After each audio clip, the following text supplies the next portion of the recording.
Good morning, nicknickiari.com from Australia and New Zealand.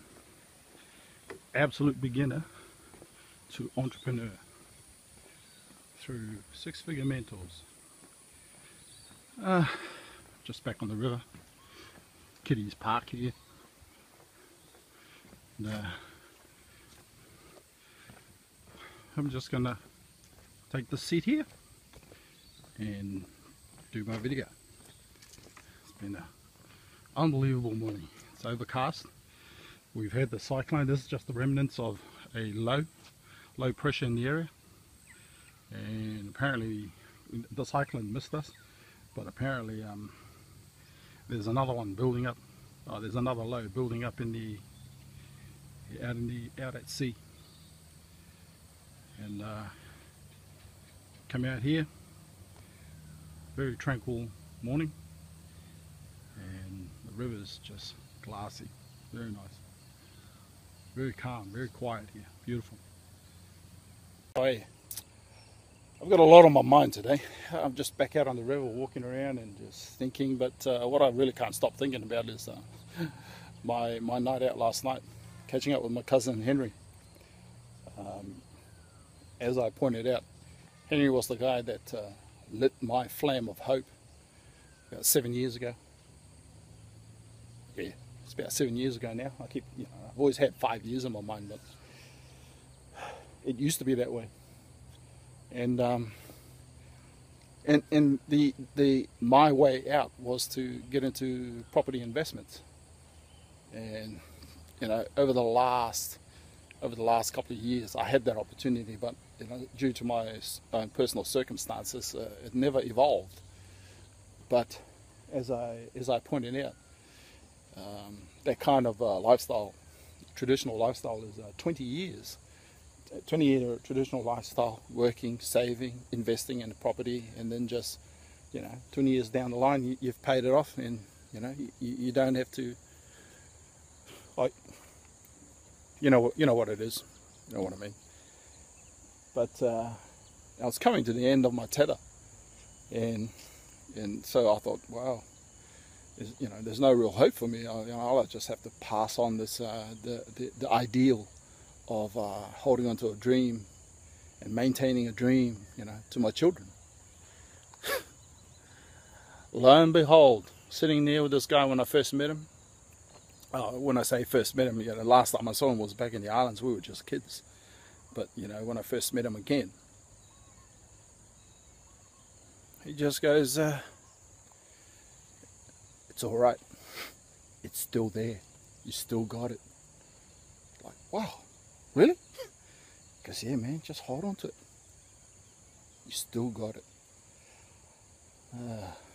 And I held on to it. But the last couple of years, I was property investment, real estate was the thing that I was concentrating on, and so the opportunities came by that I could have gone that way. And that's in the last 7 years, but it never evolved.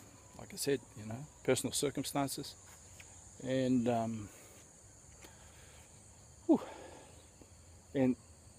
yeah, so that kind of like faded. A couple of opportunities there just faded away, but the thing was, I just held on to those words. I literally held on to those words. It's all right, you still got it. So, but the thing was, every time that kind of moment came by, I always thought, far out, so when's the next one? But, being here with six-figure mentors and understanding about the way the mind thinks, it's incredible. It's incredible to be to understand that what you have in here, you desire it, and the universe will deliver it.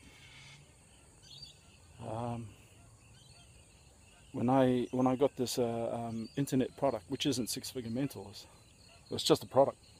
I looked at it and I saw that, wow, it's internet is global. It's a global product, and I thought, man, this thing sells itself. It's an internet browser, and I haven't even worked it.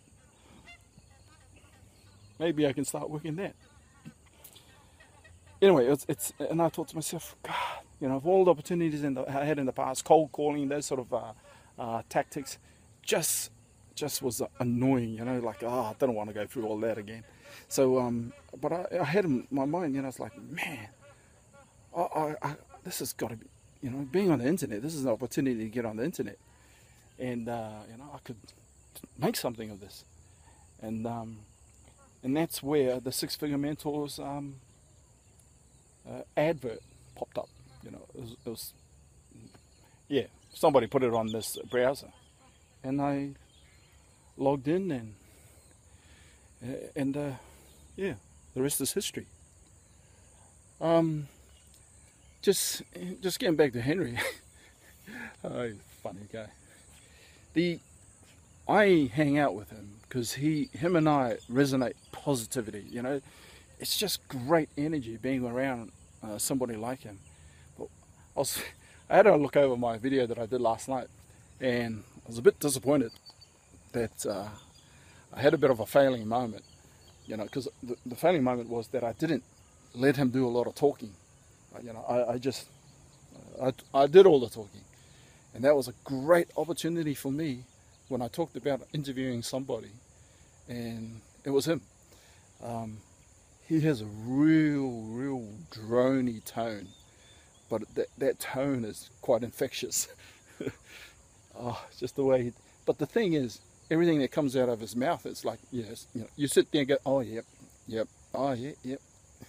You know, you don't pause and think. Or if you do, every time I pause and think, it's just me twisting what he just said. You know, like you'll say something and I say, oh yeah, and then I'll just add my little twist to it. And the excitement. Oh, check this out. Hey. Yeah, so the excitement of it all, just listening to this guy. I showed him, I walked around the house, had a show about the house. The reason I was showing that is because I've come to realize that I'm starting to have some followers out there, and these are followers like relatives who kind of like latch on to what I'm saying, and so showing around the house. And you know, like everybody wants a house. You know, you live in Australia, you're going to want one of these houses out here. Yeah. One of these big houses out here, $400,000 houses, and that's what Henry has. And his life story, well, with him and his wife, we're all cousins, one way or another. Well, she is actually related to me on my other side of my family, my parents.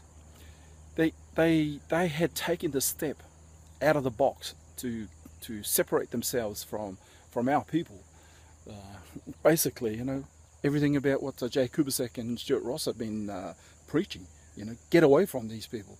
I mean, how can a person in America, or it doesn't matter, America, Australia, UK, you know, from the ghettos, succeed? You know, how do these people do it?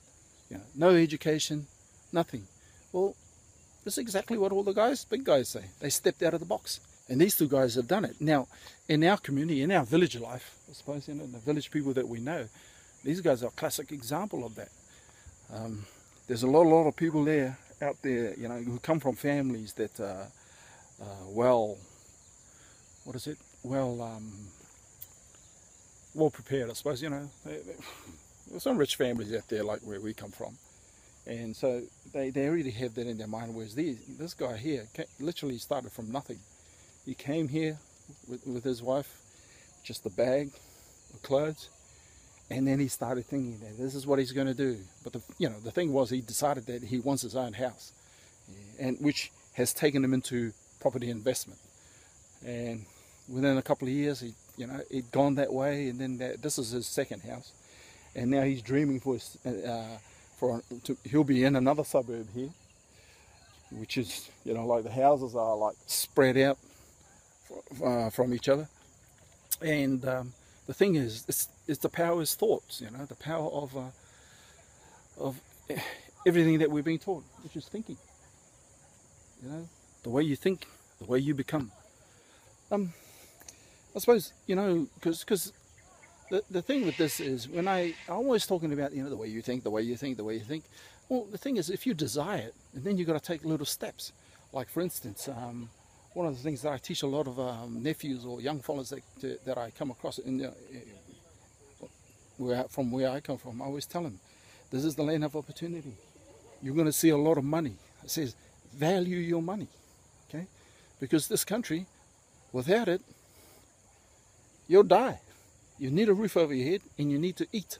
It's not like in the islands where, you know, there's family around. You can walk down the street and pop into bloody 10 houses by the time you get to the end of the street. You know, you can walk back and eat in one of those houses on the way back. You know, somebody will call you in for a meal, but not in Australia. Well, not so much not in Australia. So this is a big city. You know, not in the city. People here are all for themselves. You know, there's no village life here in the city. Don't get me wrong. There's plenty beautiful, lovely people here. But it's, you know, like for my people, where we come from, where everybody knows each other, and village life is exactly that. People running past, you know. Yeah. So the little steps of, I suppose, you know, the first little steps for village people is to put their money to the side. Holy shit! 10 minutes. Hey, I'll cut it there. The thing was, it was an absolute jam running into Henry last night, and I just want to talk about that again. It was good. Okay.